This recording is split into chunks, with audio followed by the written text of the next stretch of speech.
Jay, how did you come to the decision to start Stewart tonight?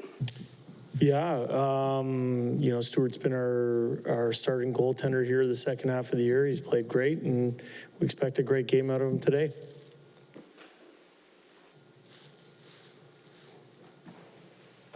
That's it? Okay, guys, yeah. Okay. What have you liked about the play of Brett Kulak, and specifically how he has to kind of mesh in with Vincent and Philip? Yeah, he's money in the bank when you know what you're going to get out of Brett every single day. He's all effort. He's very professional in how he is. He brings his approach to the rink every day, and he's an unbelievable skater, makes us fast on the back end, gets in a lot of shot lanes, and he's been a real good hockey player for us here this series. Maybe just a little more on Skinner, if you don't mind. Is it a team decision? Like, I assume all the coaches talk about this before you make the final decision. And yeah, it's the head coach's decision. Head coach's decision? Yeah, okay. But like I said to you yesterday, I like to pick a lot of people's brains.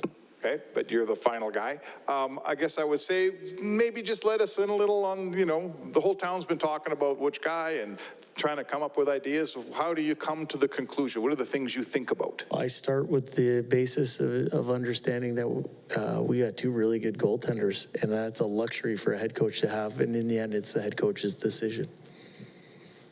Hey, Jay. Vincent Darnay admitted he had a tough game, but he looks like he's ready to bounce back. He looks like he's forgotten about it, I guess. What is the key to kind of when a player has a bad game to kind of, as a coach, throw him back in there? In your opinion, he had a bad game? He said that. He admitted it. Oh, he said that? Yeah. Okay. Yeah. You know what? I think, Vincent's been a heck of a player here for us. Down the stretch run and into the playoffs. And, he on the back end provides size. He provides great penalty killing. And, I think he's being a little hard on himself. Thanks. Jay, you obviously move guys. You say you move guys around the chessboard a lot, and you have pieces that you can do that. Tell me a little bit about Nick Bukestad and what he's brought to this team, and kind of, maybe if he is in a bit more of an offensive role tonight, what makes you think he can kind of chip in there? Yeah, I wouldn't read too much what happens in a morning skate, DMB. You should know that of all people in here. I said if. Yeah, but I would say Nick Bukestad came to the Oilers as advertised, ultra professional, someone who can play center of the wing. He's 6'6", wins a lot of face-offs, plays on the penalty kill, can play on the power play. He's been a good hockey player for us. Very good addition, and a credit to our people that went out and found him. Good? Is that it, guys, or any more? I have one for him. Oh, go ahead, Tony. Thanks.